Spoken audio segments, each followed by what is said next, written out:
మూసీ పరివాహక ప్రాంతంలోని పేదల తరపున రాష్ట్ర వ్యాప్తంగా మరి ఈరోజు ఈ ప్రభుత్వ జులుం వల్ల మన భూములు కోల్పోతున్న అసైన్మెంట్ భూములు కోల్పోతున్న పేద దళితులు పేద గిరిజనుల తరపున ఈ శాసనసభ సమావేశాల్లో తప్పకుండా నిలదీస్తాం.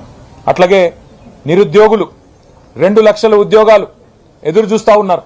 ఈ ప్రభుత్వం వచ్చిన తర్వాత మొదటి సంవత్సరంలోనే 2 లక్షల ఉద్యోగాలు ఇస్తామన్న రాహుల్ గాంధీ గారి హామీ ఏమైంది? జాబ్ క్యాలెండర్ ఏమైంది?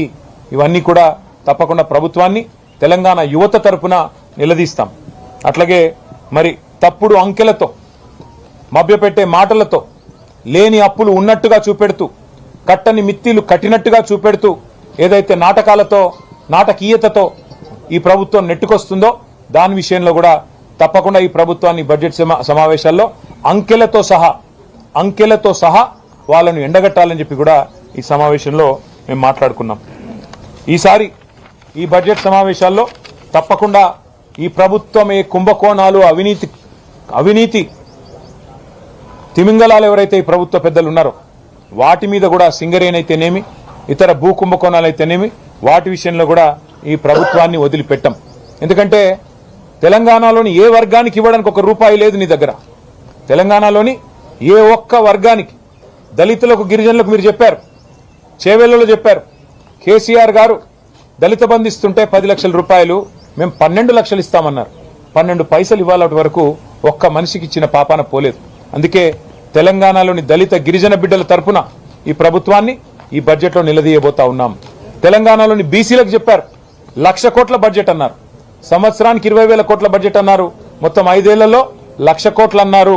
మరి 42% రిజర్వేషన్లు ప్రభుత్వ కాంట్రాక్టులలో అదేవిధంగా స్థానిక సంస్థల ఎన్నికల్లో అట్లాగే విద్యలో ఉపాధిలో ఇస్తామన్నారు.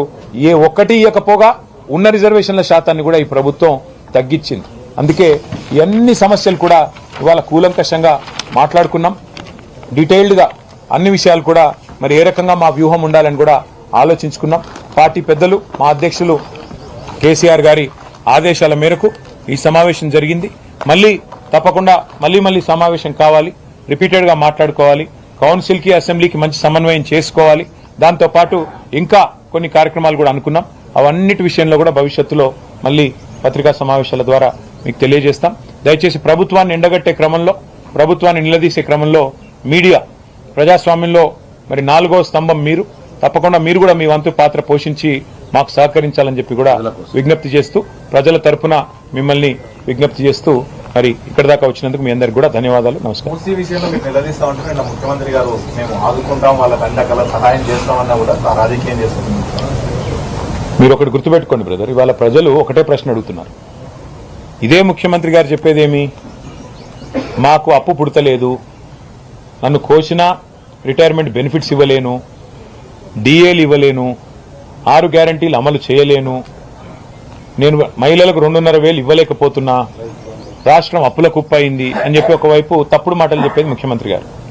ఇవాళ తెలుగులో సామెత ఉంది, మింగ మెతుకులేదు కానీ మీసాలకు సంపెంగ నూనె. నీకు ఈ రాష్ట్ర ప్రభుత్వంలో మీరు రావడానికి ప్రధానంగా మీకు ఓట్లేసిన వారికి మీకు 6 గ్యారంటీల పేరుతో మీరు ఇచ్చిన హామీలు 100 రోజుల్లో అమలు చేస్తామన్న వాటికి 1 పైసా కేటాయించే తెలివి లేదు. రైతులకు రైతు బంద్ వేసే ముఖం లేదు. ఇదే ముఖ్యమంత్రి నెల రోజుల కిందటే కదా హామీ ఇచ్చింది. మున్సిపల్ ఎన్నికలు అయిన మర్నాడే 9,000 కోట్లు రైతు బంధుకి వేస్తానని చెప్పారు. మున్సిపల్ ఎన్నికలు ముగిసి నెల రోజులు అయిపోయింది, ఇప్పటి వరకు 9 పైసలు కూడా వేయలేదు. అందుకే మేము అడుగుతున్నాం, ముందు మీరు ఇచ్చిన హామీలు నెరవేర్చండి, మూసి కట్టండి, ప్రజలకు మంచి పునరావాసం కల్పించాలని అడుగుతున్నాం, ఇండ్లు కూలగొట్టొద్దని అడుగుతున్నాం. మేమే మూసీకి వ్యతిరేకం కాదు, కానీ మీరు చేయాల్సిన పని చేయకుండా ఒకవైపేమో అప్పుల పాలైందని చెప్తూ, ఒకవైపేమో పైసా లేదని చెప్తూ, ఒకవైపేమో తప్పుడు మాటలు చెప్తూ, మరొక వైపు మూసీలో 1,50,000 కోట్లు ఖర్చు పెట్టి నేను ఇది చేస్తా అది చేస్తా అంటే మిమ్మల్ని ఎవరు నమ్మాలి?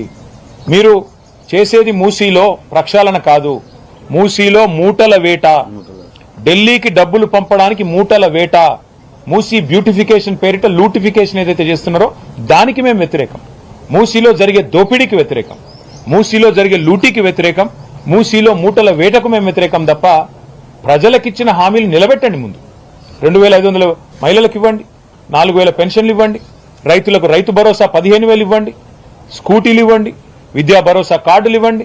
ఇచ్చిన తర్వాత మూసీ సుందరీకరిస్తారా, లేకపోతే ఇంకే 10,000 కోట్ల ఫీజు రీయింబర్స్మెంట్ బాకీ ఉన్నారు మీరు, అవన్నీ ఇవ్వండి ముందు.